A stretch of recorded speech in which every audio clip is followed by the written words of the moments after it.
We have the Dean of Master Coach University, Jeffrey Sooey, and we're going to interview him on how he started coaching. We know a lot of coaches looking at becoming coaches, or they're not quite sure how to start. If you're watching this and you have a story about when you started coaching and you got some things that worked for you or some lessons that you got out of that, please, put them in the comments so that everyone can learn from your experience. Jeff, I'd really like to know, how did you get started?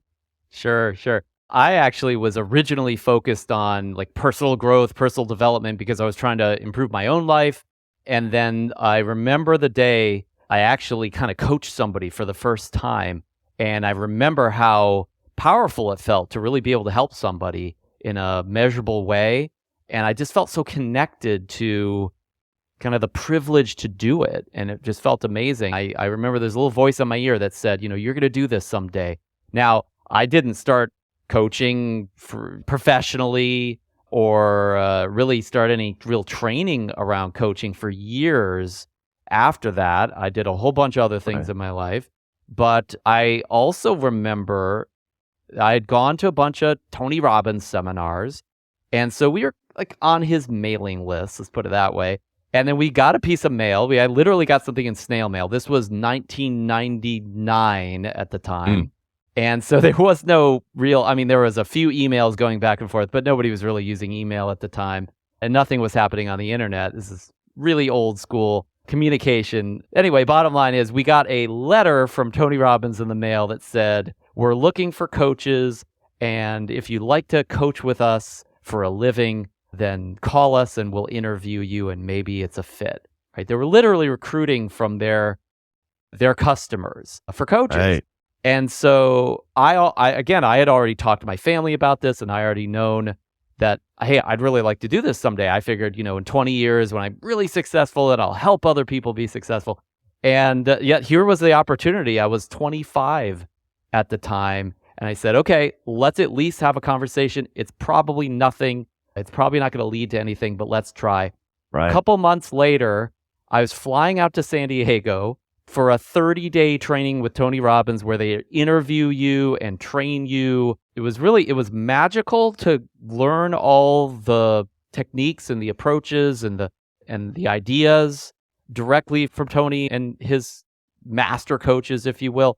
But also it was just really exciting to actually be in the running to be able to coach for this guy. And actually, I thought originally it was just going to be like you read a script and you kind of jump through these hoops that they tell you to jump through, and you're just kind of like a guy in a boiler room saying, parroting some things that Tony once said. But I learned later on that, hey, they really want you to be autonomous and do a great job and coach from your own perspective, and they just taught you a bunch of techniques to use. And it's like, hey, good luck, right? And so at the end of that process, when they said, hey, you're a coach. You're going to coach for us. If you want the job, you got the job. It was quite a celebration for those of us that actually won the chance to do it. So that's literally how I got my start coaching, was through a job working for Tony Robbins. And after that, I moved out to San Diego. I packed my entire life in my car. I lived in Florida, so I had to drive across country. And the whole time I was driving across country, I was trying to prepare myself mentally to coach all of Tony's clients. And so I had Jim Rohn playing on the tape player in my car at the time, just trying to memorize everything he said and everything. So that ultimately was the beginning. And I moved into a 3-4 bedroom home in San Diego. And I had all my roommates were coaches. And we all had our own little bedrooms. They were like, we're all going to work for Tony Robbins. We're all these coaches living together in this house. And then went to orientation and started coaching. They gave me 20 clients, 40 clients, and pretty soon I was up to 70, 80 clients at a time, working 4 or 5 days a week, coaching for Tony. So that was really my original start. Now, in terms of getting started in the coaching business, that happened actually a few years after that. I started a business in television with a partner, and we got really caught up in that business. And so I was splitting my time between that business and coaching for Tony. And the truth is, I wasn't doing a very good job juggling that as a 26, 27-year-old kid at the time. I wasn't super responsible about taking care of both of those responsibilities equally. Right. And so Tony's company did not like that very much. And very soon after I began that process, they fired me. So Tony Robbins fired me. And it was a huge disappointment. I would have worked for them forever if I could. But about a year after that, after this television network had dissolved and I was just going through some real low points around relationships, almost every aspect of my life was not going well at the time. And I found myself in a trailer up in the hills in San Diego, paying $400 a month for just rent out this little trailer, trying to recoup my life. I had about $7,000 to my name. And so I had tried all these things. I had learned all this information from Tony Robbins. I had already coached people to success. Right. And myself, I was a total failure. I was completely falling off a cliff success-wise. And so I thought to myself, you're putting off this whole thing about what you really are meant to do as a coach to try to go make a bunch of money, try to run this television network, and none of it's working and none of it's really aligned with who you really are. So you got to just decide, what is your life about? And you might as well get on with it, because all the other things you're doing, like to do before the thing that you really are meant to do, like none of that's working for you anyway. Right. And so I just had a come to Jesus moment for myself where I thought, like, everything I'm trying to do isn't working. My heart is for coaching. I might as well go ahead and just make it happen. So the way I got started in my coaching business was I just made a decision. I just said, this is it. I'm committing to this. And no matter what happens, I'm going to figure out how to make this work. And so I hired a coach for, I think it was $50 a month. It was a friend of mine that worked for Tony. I was like, hey, could you coach me? I need a coach because I'm starting this business. And a couple months after that, I had gone to a seminar where this particular individual, his name is Robert Alderman. Robert was making $1 million a year as a coach at the time. And he built this full practice forum where him and the president of Coach University, Sandy Vilas, they got together and they taught this 3-day event. And I went and learned everything I could from them. And I signed up with Robert for coaching. I said, this guy is making $1 million a year as a coach. If I could pay him $300 a month, which was his fee at the time for a little group he started, I thought, well, that's going to help me. So I need to make that investment. And so I was making all these phone calls from a trailer in San Diego telling people that I was going to help them be successful, which is truly ironic. But luckily, after a few months of doing that, I had made enough money to move out of the trailer into an apartment in Mission Valley in San Diego.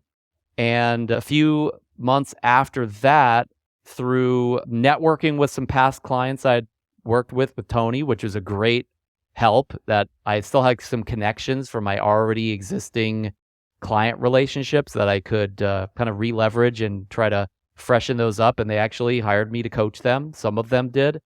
And then I just went into the networks in San Diego and I started networking like crazy. I went to Toastmasters and learned to speak in front of people without throwing up, and started doing a few speaking engagements here and there. And from all of that work, the networking and the speaking and some of my past clients, I was able to cobble together a few $1,000s a month income. And I remember the day where I said, you know what? I'm going to up-level my entire lifestyle, and it's going to be pressure on me, but I want that pressure to motivate me to grow my business, to do everything it takes. And so I moved into a kind of a luxury high-rise apartment in downtown San Diego at the time, which is a huge, huge upgrade in terms of like my expenses. But I said, I'm going to figure out how to pay rent every month. And somehow over the years that I was there, I paid my rent. I did everything it took to literally just with coaching. And it was really life-changing. The pressure of that and the motivation of committing to being a coach and doing nothing else for a living. Right. And then those couple different approaches, networking, speaking, and past clients that I had already worked with, my own kind of network, if you will, that got me started in my coaching business. That's really fascinating because you see, you kind of did the dream that a lot of people have, right, in their mind, is that I'm going to go coach and I'm going to work for Tony Robbins and these, a name, right? Someone that people recognize or respect in the industry, that type of thing. And then, your journey, you go and you coach a bunch of people. You got started coaching, which is really a key point I think I would want to make, is that you started by coaching. You coached, which, is similar to mine. And then you tried to do some other things and they weren't working quite as well. It's like, that wasn't even working anyway. Right. So you were like, what's the point of having all that if it's not going to work? I might as well do the one thing and spend all my energy into making that work. Yeah. And then you did whatever it took. Like you mentioned cobbling together some things. And that's what you did. You got mentorship, you got coaching, you worked with Tony, which mentioned earlier, you got other coaches working with you. You went to events, you went to training, you put yourself in positions that demanded that you succeed, and obviously there's ups and downs on that journey, right? Yeah. I mean, I was a failure by all measurements, other than my past work that I had done with Tony Robbins. Right. And I had the misconception, I know this is very common for coaches, that, hey, I'm going to become successful in the ways that other people see success, like money and a nice place and a great family and everything's perfect. And then I'll help other people.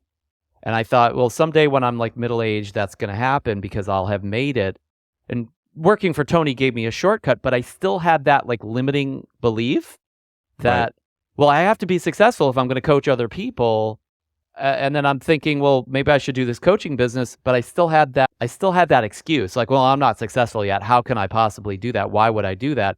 Somehow between working for Tony and just hitting bottom in life, I said, well, clearly that doesn't work.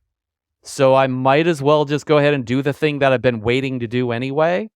And, and I made that pivot at that time. And that literally was way, way, way better an approach than waiting to do what I really was supposed to be doing in the first place. Yeah, that's fantastic. And I always say that coaching is the best personal development course you'll ever take.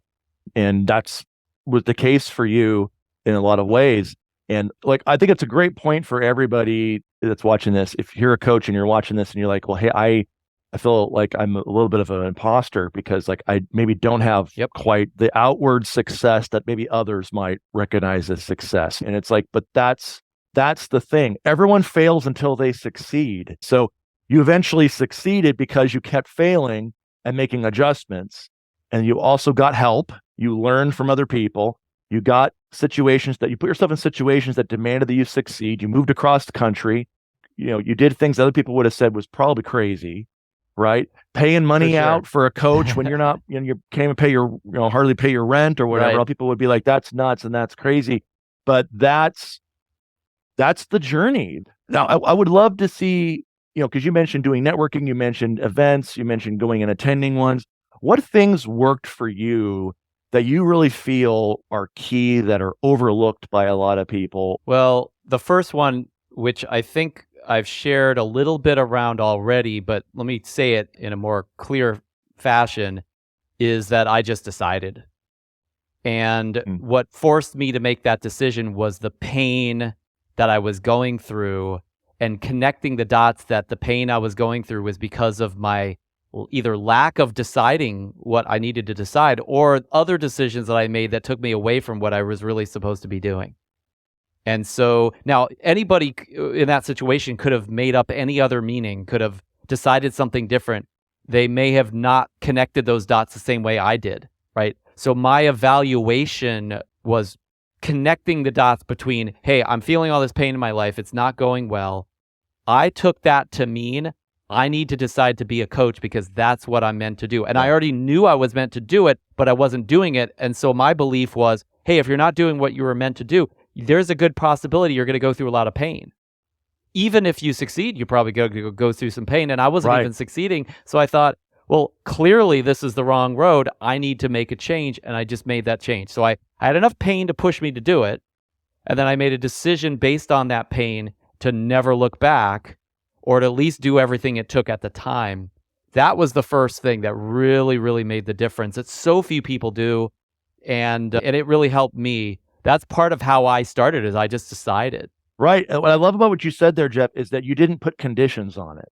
You went This is who I am. I'm going to make it work no matter what it takes. Yeah, it wasn't like, hey, if this works out, maybe I'll do it. Let's see if it's easy. It wasn't that. I said, whether it's easy or hard, whether it works at first or it doesn't, whether I can pay my bills or not, like it was like, no, it's the part that doesn't get to change. Everything else in my life, I was like, I can change that. I can change my rent. I can change my family situation. I can change my relationship situation. I can change my body situation. I can change my diet. I can change everything, what I'm doing with my time, but I'm not going to change this thing. This is the thing I'm committed to. And that commitment was really, initially at least, that's how I started. No doubt.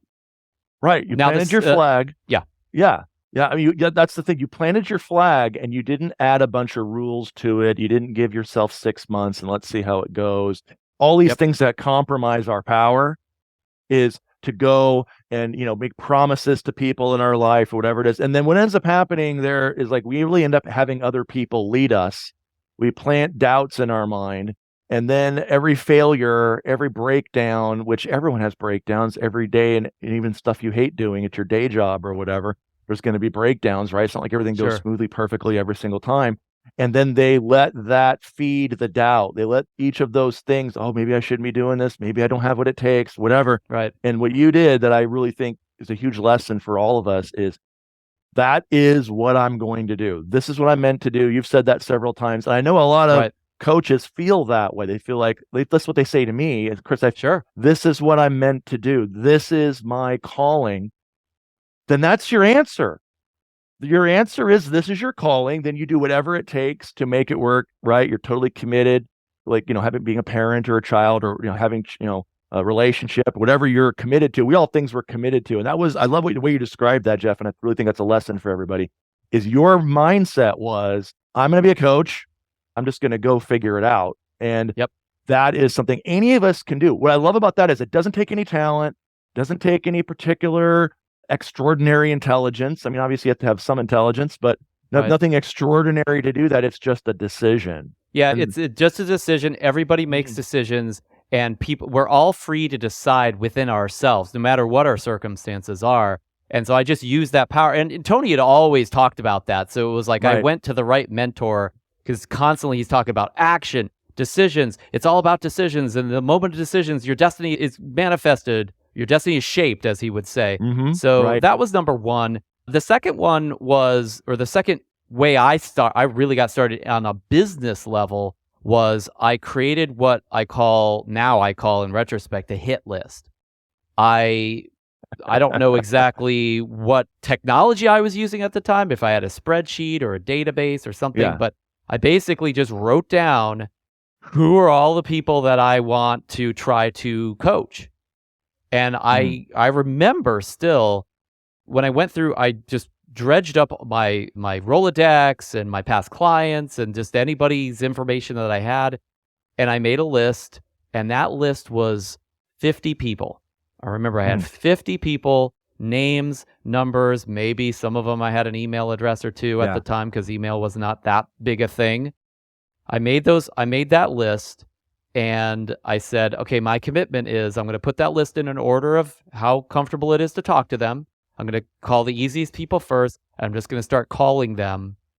And then my fear at the time, and I think a lot of coaches have this fear, is what happens when I get to the end of the list? What am I going to do?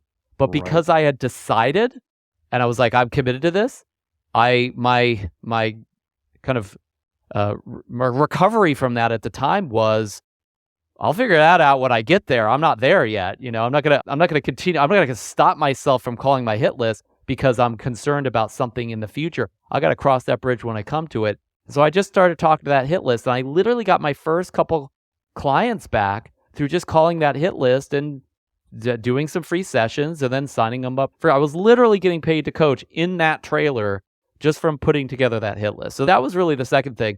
And then the third one was that I leveraged some people on that hit list as centers of influence rather than just, hey, that person could be a coaching client. I asked myself, okay, out of those 50 people that I know, or maybe give or take a few, who already can help me get more clients?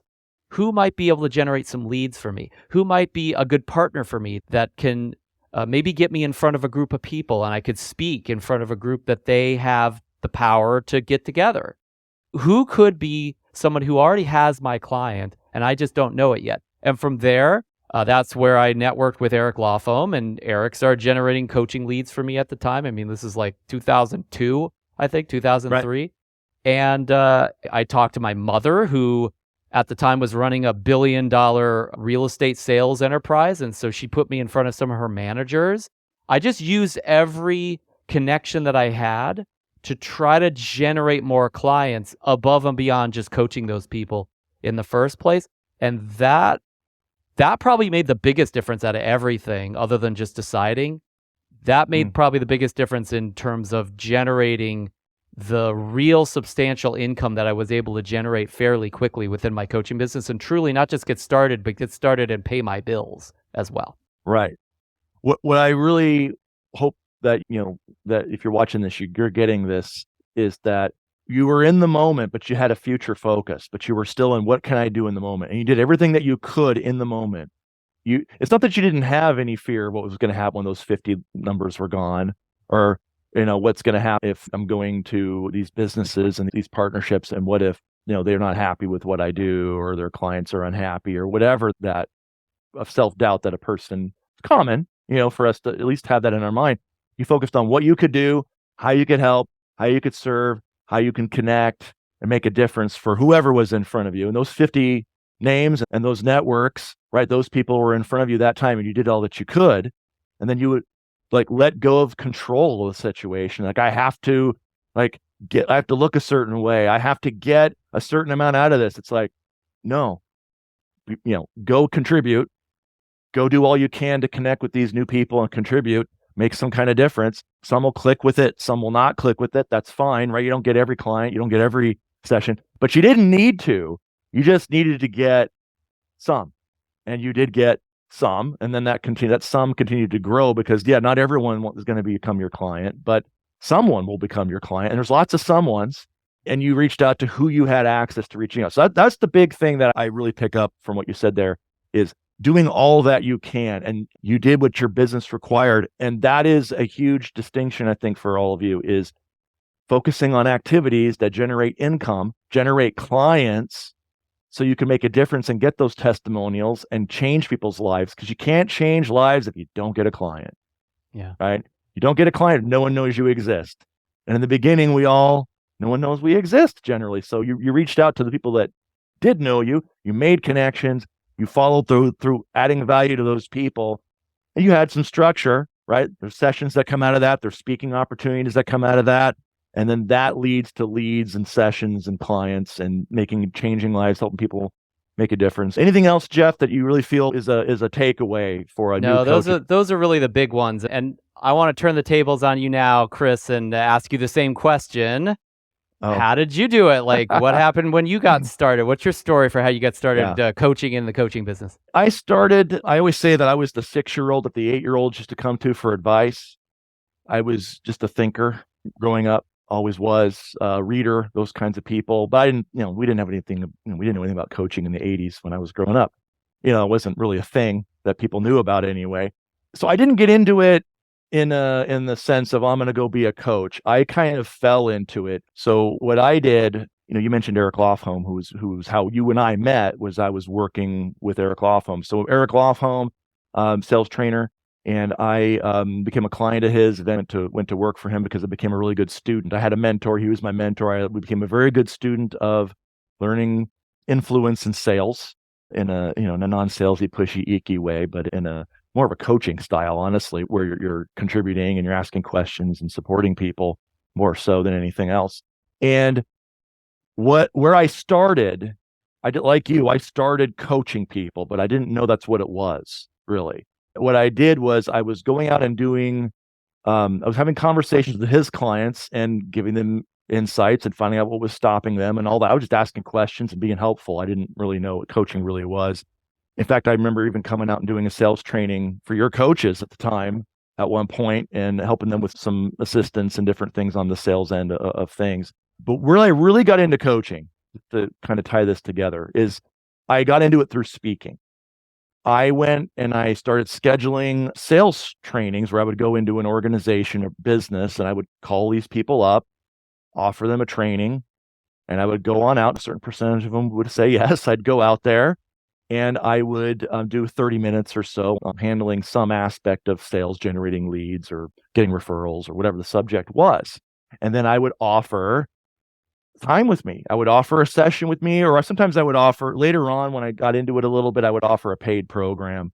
But initially I offered a one-on-one conversation with me, right? So a lot of these people would take me up on that. We would call that a discovery session these days, probably. That wasn't even really in my head at that time. It was just, hey, let's set up a one-on-one and let's see if I can help you with some kind of way of growing your sales.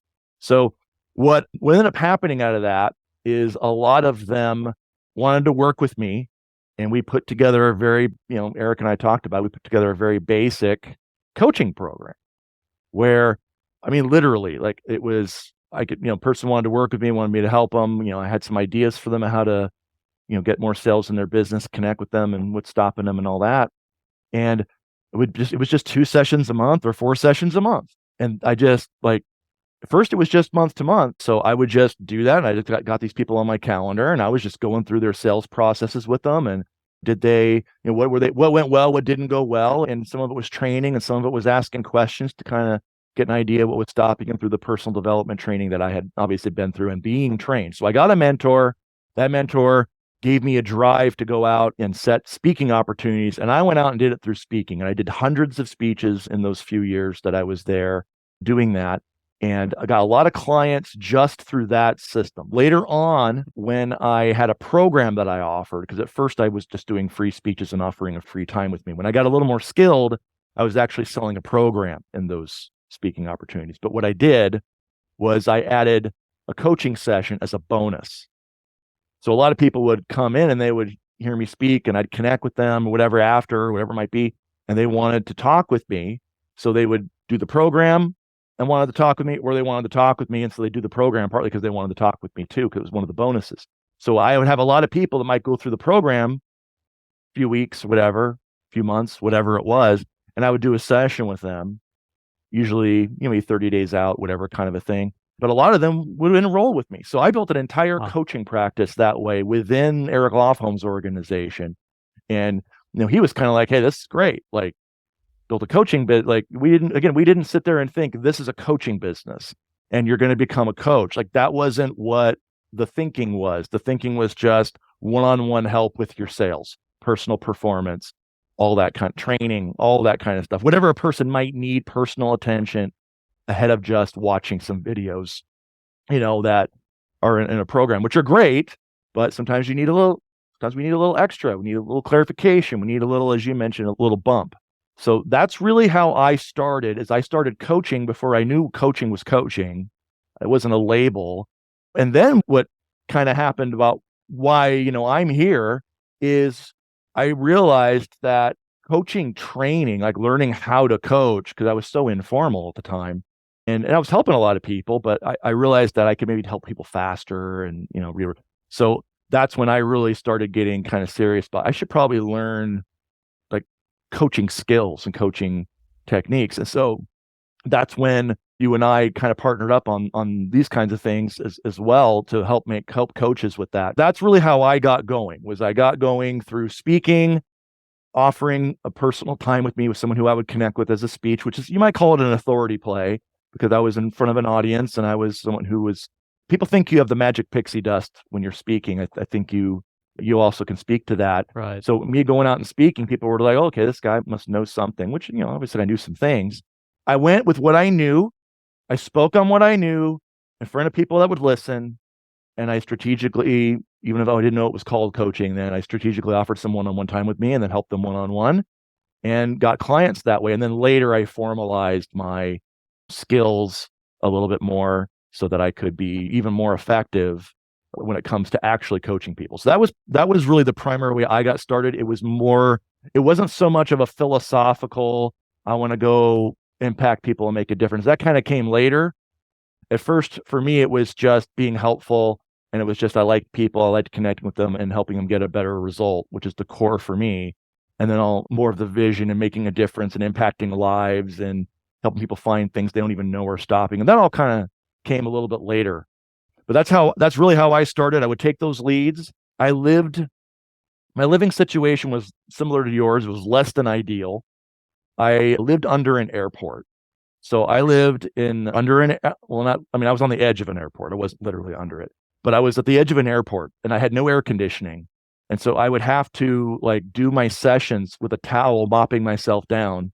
Fortunately, we didn't have Zoom then. We were just doing it over the phone. So I didn't have to worry so much about people watching me.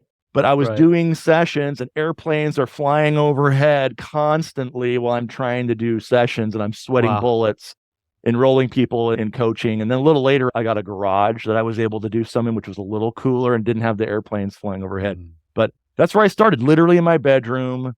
I'd have to, time out at the time, my family, I'd kick them out of the room and different things. They'd want to be in there. Like, no, I got to work. This is time for me to go and grow the business. So I'd have to kick them out of the room and lock the door, in order to have that don't bother me time to grow the business. So that's really how I literally got started. I was very fortunate, like you, in that I got a mentor. The mentor taught me something that I could, a little different than what you did, but they taught me something that I could know, that I could give people information on that could solve a specific problem that they knew something about having. So I had a skill, I had some knowledge or something just to get people to talk to me, which is different, obviously, than coaching skill. But it got someone to be willing to talk to me. And then from there, the coaching skills could work. The coaching skills could be effective because now I would have them at least within my range of being able to help them. So that's really the gist of how my journey got started. So you, like you said, you kind of fell into it, but you had these stars that really aligned. I mean, you had a great platform, speaking. It was just a high leverage and authoritative opportunity to get leads and generate free sessions. And then you also had a key valuable asset that you learned from Eric, among other places, to help them actually get a result that was worth it to them. So you had some really important building blocks there.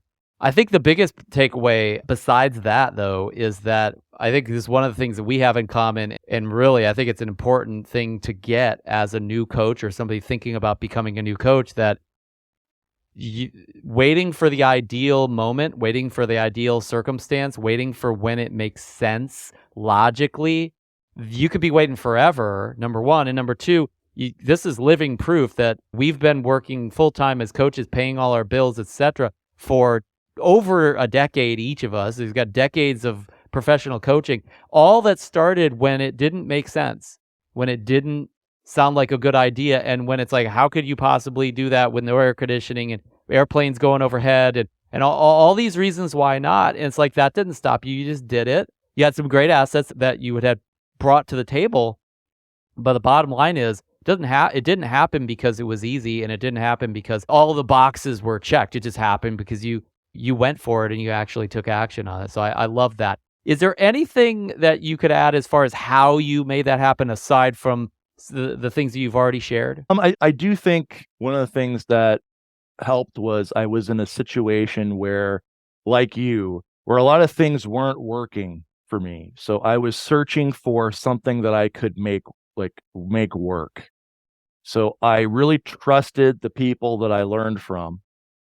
And I still do this, but when I don't want to do something, I might grumble a little, but I still do it.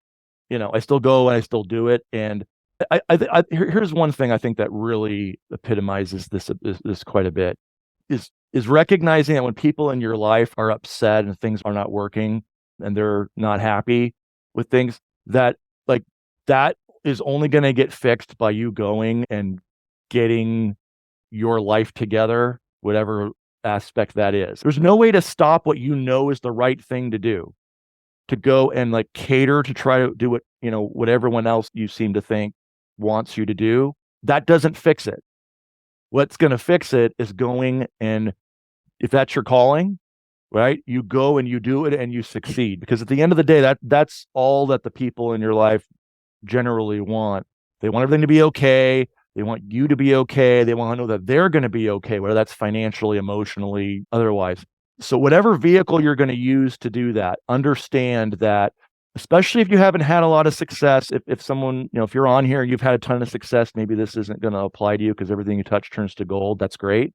But for those that have not had that experience, you are going to start succeeding and you're still going to hear negatives for quite a while from others around you, because it takes a long time for that identity shift to manifest itself in actual results and in reality. Yeah, not to mention from yourself. I mean, a lot of times we're our own biggest critics or our own biggest doubters, our own most negative opponents, So whether it's from the outside, the inside, or both, it's like those things don't have to stop you, but it's a matter. I think what I'm getting from what you're saying is that you have to actually position yourself such that those things don't get in your way, and that you let them be what they are, and then you do it anyway. Yeah. And you get the mentors that are honest with you and that are results focused. So they'll go over your revenue numbers with you, or they'll go over your performance, right? And they'll be like, that's not going to work for you to get where you want to go. Like, encouragement's great. Like, it's wonderful to have your coach or those, mentors to give you encouragement. I'm not knocking encouragement. But there's a lot of times that people will give us encouragement because they don't want to hurt our feelings, and they're not really helping. And what we all need, someone or maybe multiple someones, to look at the goal that we have of revenue in a business so we can leave our job and we can, become more and have more time with our family and, invest or whatever things. Go over our progress on that goal and let us know what's working and not working, and actively seek out that, let's say, maybe less than pleasant feedback, because these things takes more than just dreaming. Dreaming's an origin, that's great, but we have to figure out how to take the dream and put it into a structure, a business structure, where it's going to create some money for you so that you can take care of people around you and you have freedoms to make some choices. So that was one thing I had to learn. And I've seen a lot of coaches have to learn that along the way. It's great to dream. It's great to have a vision. It's great to want to impact a lot of lives. That's fantastic. But what we really all need is someone to help us get real. What is actually happening? Is what you're doing working? Is your performance up to the standard that it would need to take in order to accomplish this particular thing? And have those conversations. I mean, not in like a hurtful, like judgmental way necessarily, but have the conversation so that you can see where you can improve. And we have to seek that out a lot of times, because a lot of people either don't know or they don't want to kind of hurt your feelings or whatever. And then you could spend years circling around, going in circles, pursuing the dream. And then everyone in the family and everyone around us is really frustrated, wondering when we're going to get out of the dreamer. The problem isn't the dream. In those situations, it's not like there's people who have made businesses coaching. Like, there's many people who have made business. The problem isn't a coaching business. The problem could be how we are following through on that coaching business. And you and I each had a windy road around where to kind of go to get that. And we're still making adjustments and still learning and still growing. But that's one thing I want to really highlight, for everybody, is dreaming's great. It keeps you going, but you also got to, get real, look at where you're at so that you can produce real results. And eventually, if you do that, your confidence will go up. People in your life are going to have a lot less anxiety, and they're going to trust you. And then you really have a chance to grow abundance and an impact on the lives of others, because you can't give what you don't have, right? So I think that's a really great takeaway. Also, the idea that it's not the business itself, it's something you're doing or not doing inside the business. Because it's so easy to overgeneralize or to go into victim mode and saying, well, this business just doesn't work, versus, hey, maybe the way I'm running the business isn't working and I need to alter that. That's a harder decision to make, to focus on ourselves and what we got to do differently, versus just point a finger at, well, this is not working, I'll just try something else. We know a lot of clients who do that. They're just moved from opportunity to opportunity to opportunity, and it's never the right opportunity, but that's what keeps them in dabbler mode of just trying new things and never really mastering anything. It's something that'll have you quit almost anything, because nothing is perfect or easy, especially initially. You got to make changes, you got to make improvements.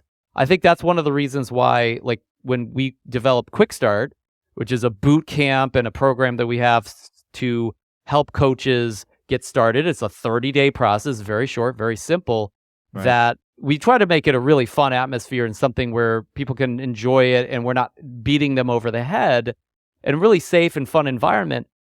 But in addition to that, we make sure every single week of that boot camp, we measure how many free sessions did you set? How much prospecting and generating leads did you do? How many new clients did you get? Like, we actually do the metrics on every single student that's in Quick Start the entire time. And so that's the brass tacks. It's like, where are you? Are you started? Did you do something or did you not do something? And it's really obvious when you see it visually with a graph, how well you're doing, what everybody else is doing, how your group is doing. And it becomes kind of a motivational thing, hopefully, for many of those individuals, many of our students, is that's what gets them started, is that they're in the game and they realize there's a game to play and that they can play it and they could actually win it once they're actually taking the action. So for for coaches that are not yet coaches or that are not yet started, or they really haven't, let's say, started their business, especially, because sometimes you could be a coach but not really be in business, not really be running any paid sessions of any sort. Check out Quick Start. And if you work with us in Quick Start, I could guarantee if you play full out in that, you're going to see some real growth and you will be started in that business by the time you're done with the boot camp. So yeah, you can get some real results at that time. Like, you can get some actual results. Exactly. It's going to do wonders for your confidence. It's going to do wonders for the people around you. You bring in a little bit of cash flow. I have yet to see significant others and family members get upset when a coach goes and brings in a bunch of money and gets a bunch of clients and impacts a bunch of lives. I have yet to see anyone be like really upset about that. So yeah, they're really, it's funny because family can be so scared about this initially, and sometimes they can even seem like they're against us. I know I felt that from time to time in my business. But when you're helping people and then you are also paying the bills that need to be paid, and you're doing both of those things simultaneously, I find they tend to be so proud of you and so appreciative, and they look up to you as a real leader. You know, they like to say you're never a prophet in your own land, but I don't find that to be totally true all the time. I coach and help and mentor and support like everybody in my family at one time or another, sometimes in bigger ways and sometimes in smaller ways. Not everybody's necessarily going to have that experience, but if you're really a coach and you're really like a leader, people notice and people can tell, and that transforms the way people relate to what's possible for you, who you are, totally. Anything else to say about either Quick Start or getting started before we wrap up today? You are your most important client. I am my most important client, right? So like, when we do these things, coaching and doing the business of coaching, we become more, we become better, we develop and grow. We're able to make a difference for those. All those around us, even if it's just by our example, because maybe they don't want to hear us give them any feedback, maybe because like what you're saying, the prophet hated in their hometown thing, but they'll see the example and the trust grows and grows and grows. So you just keep not worrying, but focusing on what you can do, doing all you can to create your vision. And then everyone will come and rally to that, because most people don't have very strong visions. They're just going through life. They're just trying to survive to the next week, the next day, the next year, not criticizing them. I'm just saying that that's where they're at. They're not at that level of constant growth.